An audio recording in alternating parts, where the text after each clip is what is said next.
This is CTV News with Nafisa Karim. It's probably 50 feet off to the side and then 60 to 70 feet down and landed upside down on a deck adjoined to a cabin that was along the cliff face. A car slides off the road and down a cliff. The incredible images of how a deck stopped the car and the driver walked away unscathed. Also tonight, Budget 2026. Taxes are rising for many BC families, while some could see savings. We'll show you who will be paying more. Plus, Adam finds out the story behind a senior who works as a stuffy surgeon at a teddy bear hospital. Later on the Sawatsky sign-off. Good evening and thank you for joining us. We'll have the latest on the provincial budget in a few minutes, but first, the family of a Vancouver Island woman who was killed in an alleged hit and run is reflecting on her legacy and sharing an urgent message about road safety. 26-year-old Hannah Henry was killed on February 8th while cycling in Phoenix, Arizona. Her sister says it's alleged Henry was in a bike lane and was struck by an impaired driver who drove away. Henry's from Victoria and had been living in the U.S. since moving there for school in 2017. She was a decorated triathlete and had a successful career with a master's in business and sustainability.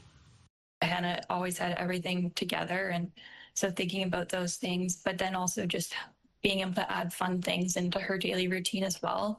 Yeah, and just her care for everybody and like the small details that she'd always remember too. She's such a hardworking person, like so ambitious, so driven, and super caring about everyone, and just a fun person to be around and so adventurous. That was Henry's sisters and boyfriend who are underscoring the fact that it's unacceptable to drive while impaired. They want to see safer roads for cyclists. Those people on our bikes, like their sisters, brothers, parents, friends, family, and we just want to get outside, either enjoy our ride, be active, or some of them, like in Victoria especially, are training for like professional events. We've had so many like high-class athletes come out of Victoria, and I think people just need to remember that we're not out there to get in your way. We're just out there to like enjoy the day or get exercise or maybe get to work safely. Henry is being remembered as someone who made the world a better place. Some scary moments for a homeowner and driver near Ladysmith after a car went off a cliff and landed on someone's deck. Watch for the red car at the top of your screen.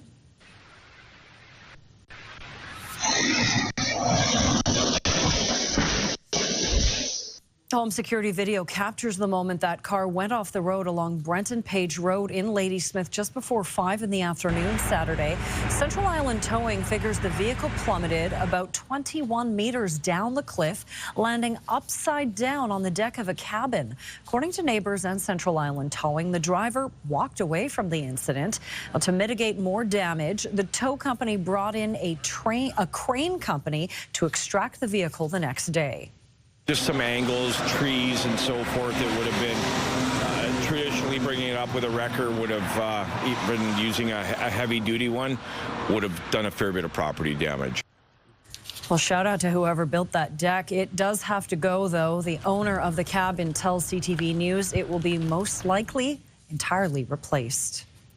A Nanaimo sporting club is out thousands of dollars in equipment after a suspicious fire in a storage shed. Nanaimo RCMP are investigating the fire that destroyed pole vaulting equipment used by the Nanaimo Track and Field Club. It happened in the early morning hours last Monday at the Rotary Bowl near Soroxman Stadium on 3rd Street. The Nanaimo Track and Field Club says it's a huge blow to its pole vaulting program. The club says the replacement cost will be around $100,000. It adds it does have older equipment, however, it will be extremely limited to who can use it. Some of the introductory pole vaulters will still be able to train a little bit, but any of our more advanced pole vaulters will have to go train somewhere else. We also won't be able to offer pole vault at our competitions this spring. We know there's probably several people in the area.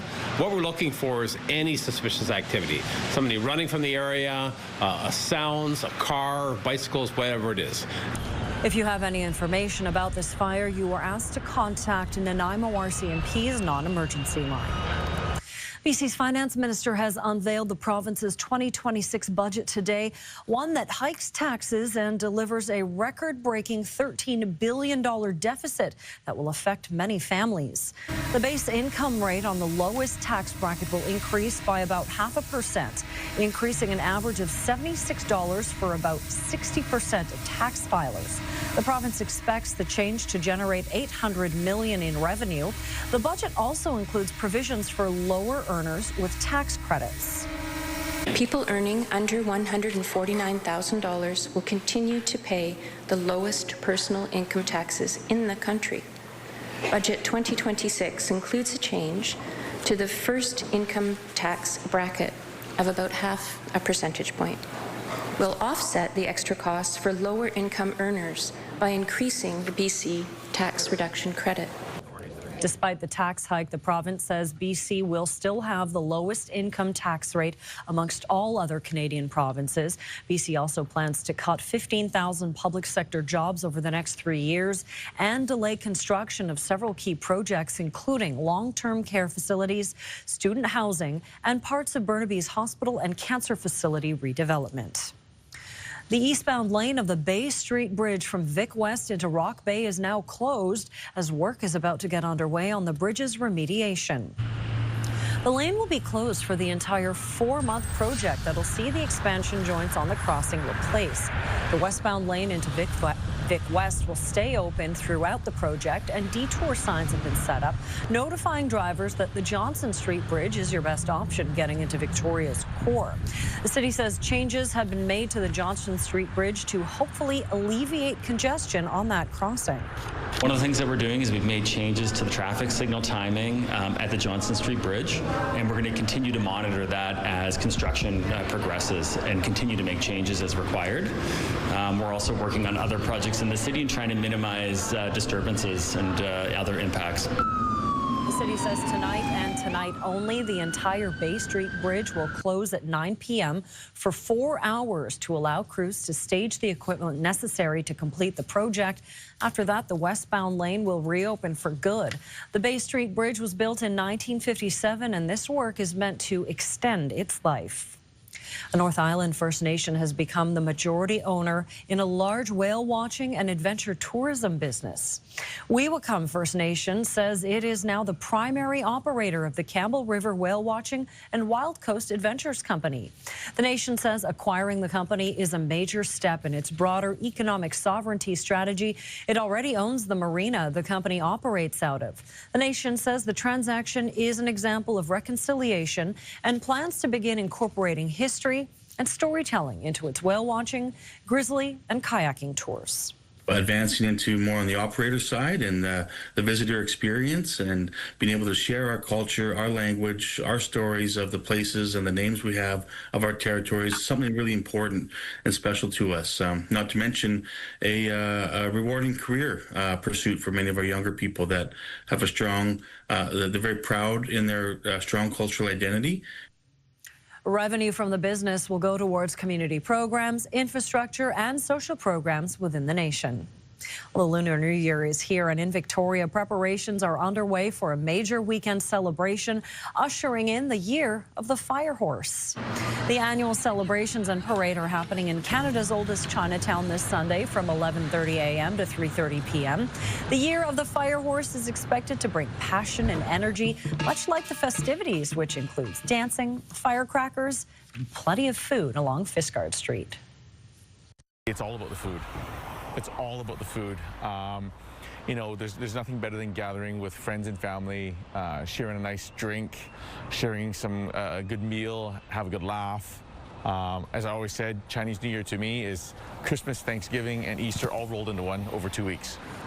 Well, Chinatown looks a little different this year as the entry gates are undergoing maintenance. A notable police presence is expected as a safety precaution following the Lapu Lapu attack in Vancouver. Weather-wise, not too bad. We're sitting at 3 degrees as we look out towards the harbor. We can see some breaks in the cloud. We've got some sun coming our way in the forecast. I will talk about that after commercial break. CTV Weather brought to you by Expedia Cruises. Make the most of your next vacation by booking with those who've been there. Visit expediacruises.ca.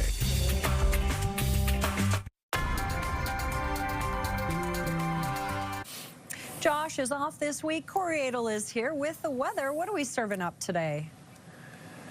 Well, today we've got a little bit of sun breaking through, but in some higher elevation.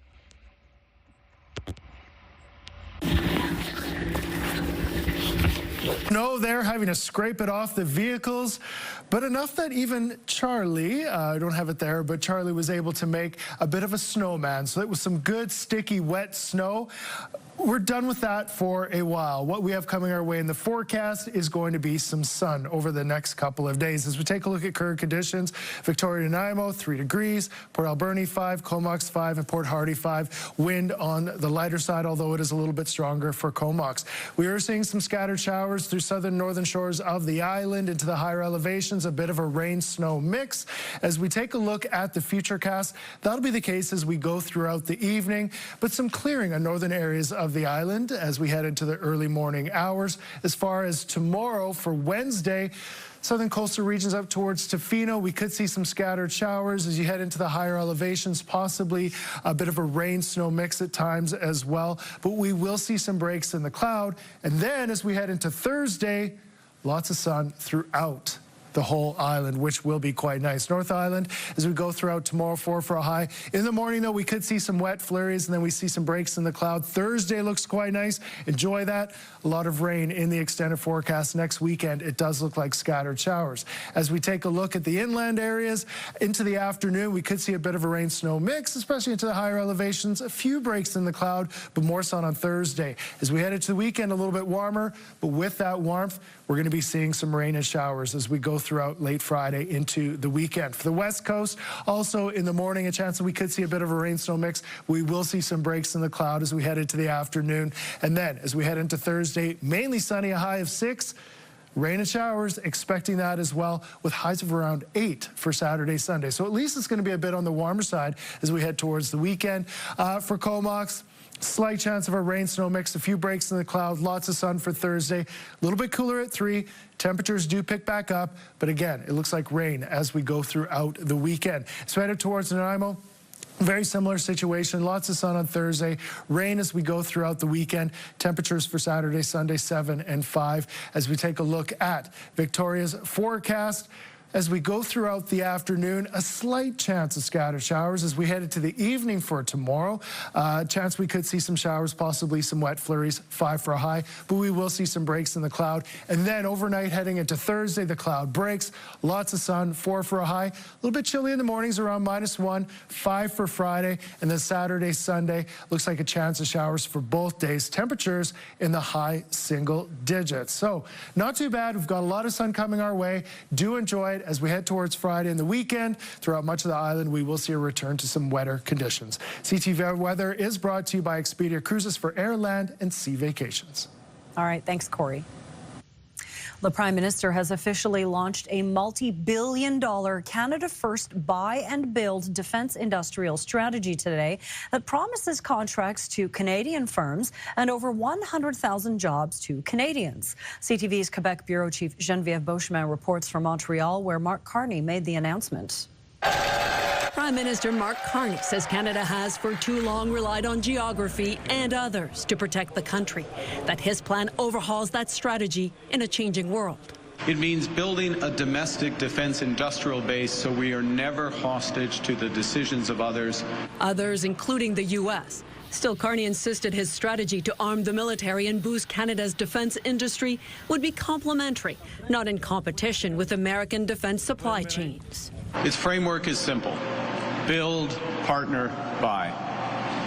First, we will build in Canada and prioritize Canadian companies. Canadian companies now provide roughly 1/3 of this country's military needs. Carney wants 70% over the next decade, and he wants to increase defense exports by 50%. That's real growth. Many of Canada's defence contractors have long focused on exports. This strategy could change that, but the industry says the procurement system has to be much leaner, faster. If it doesn't happen, it could undermine the entire strategy that we just heard about today. Many of the details had been revealed before, and the Conservatives criticized the strategy as filled with buzzwords and promises that won't deliver. What I expect from this government is that they're going to put aside their partisanship and reach across the table and work with us to ensure that we can deliver. But the government says it's setting up a defense investment agency to streamline the system, a centerpiece of its strategy.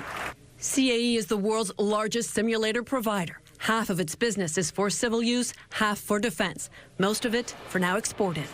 We're talking about a sea change in spending and focus, and so as the government works on simplifying how to work with contractors, it only accelerates us. But with this major overhaul of defense spending, many say that there's still some fine-tuning to be done to ensure that this strategy becomes reality. Geneviève Beauchemin, CTV News, Montreal. Canada's women athletes are on a hot streak in the final stretch of the Olympic Games, racking up more hardware on the ski hills and the skating track. CTV's Garrett Berry has more. Never safe, always daring. It's what got Megan Oldham back to the Olympic Games after heartbreak in Beijing and a serious injury in November. Definitely was a little bit nervous. It took me a while to kind of overcome those symptoms and then also just the mental battle. So even when an Olympic championship was secure and Oldham could have simply walked down the hill and received a gold medal, the skier decided instead to try the hardest trick in her book. A switch double 1440 mute grab. I just really wanted to kind of like cement that like I've put in all this hard work and I want to do it at the big stage. So even on that last run, I was like, I need to go for it just for my soul. A crash didn't matter. She became one of the latest Canadians to hear "Oh Canada" and pick up an Olympic gold medal. Followed quickly this afternoon by a trio of Canadian skaters who bested the Netherlands in long track speed skating. Isabelle Weideman, Valerie Maltais, and Yvonne Blandin have gone back-to-back, winning a second straight Olympic gold in the women's team pursuit. The fact that we've trained together and competed together for so long, like we have pushed each other a lot to like take speed skating to the next level. On the short track, Courtney Sereau took home her third medal and second silver in a 1,000-meter competition Monday afternoon. And she's not done yet. The finals of the 3,000-meter relay go Wednesday night in Milan. And Canadian women have played their way into the gold medal hockey game, setting up a rematch against the United States. Captain Marie-Philippe Poulin scored 2 goals in the semifinal, setting a new Olympic record. She's now scored more goals in Olympic competition than any other woman. Garrett Berry, CTV News, Milan. Coming up, Teddy Bear Hospital. Adam finds out how an 83-year-old became a stuffy surgeon. Next on the Sawatsky Sign-Off.